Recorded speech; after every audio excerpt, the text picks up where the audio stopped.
Moussa Sanogo des journaux ont relevé dans leur parution récente que les budgets des mairies et conseils régionaux connaîtront une ponction de 30%.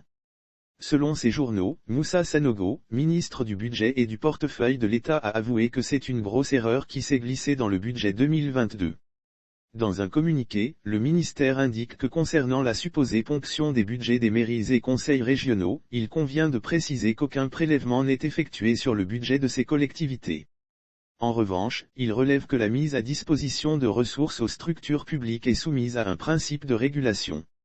Selon le communiqué, le ministère soutient qu'au début de chaque année, toutes les entités qui reçoivent les ressources publiques sont informées qu'elles peuvent engager des dépenses au moins à hauteur de 70% de leur budget.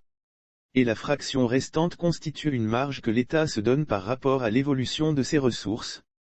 Certains journaux ont relevé dans leur parution récente que les budgets des mairies et conseils régionaux connaîtront une ponction de 30%, une grosse erreur dans le budget 2022, avoue le ministre Sanogo. Les auteurs affirment, d'une part, qu'une ponction de 30% sera faite sur les budgets des mairies et conseils régionaux et, d'autre part, qu'une grosse erreur aurait été relevée dans le budget de 2022. En réponse, il convient d'apporter les précisions idoines et de partager un certain nombre d'informations permettant d'avoir une bonne connaissance de l'élaboration et de l'exécution du budget de l'État. Tout d'abord, il importe de noter que le budget de l'État pour l'année 2022 n'a pas été examiné par le Sénat.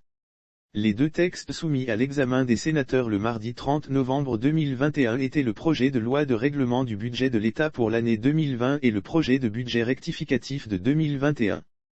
Concernant la supposée ponction des budgets des mairies et conseils régionaux, il convient de préciser qu'aucun prélèvement n'est effectué sur le budget de ces collectivités.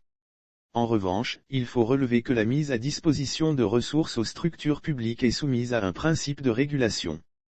Au début de chaque année, toutes les entités qui reçoivent les ressources publiques sont informées qu'elles peuvent engager des dépenses au moins à hauteur de 70% de leur budget. La fraction restante constitue une marge que l'État se donne par rapport à l'évolution de ses ressources. En effet, les entités qui reçoivent l'argent public ne connaissent pas forcément le rythme de recouvrement effectif des ressources publiques. Le niveau des ressources prévues au budget peut ne pas être recouvré en totalité.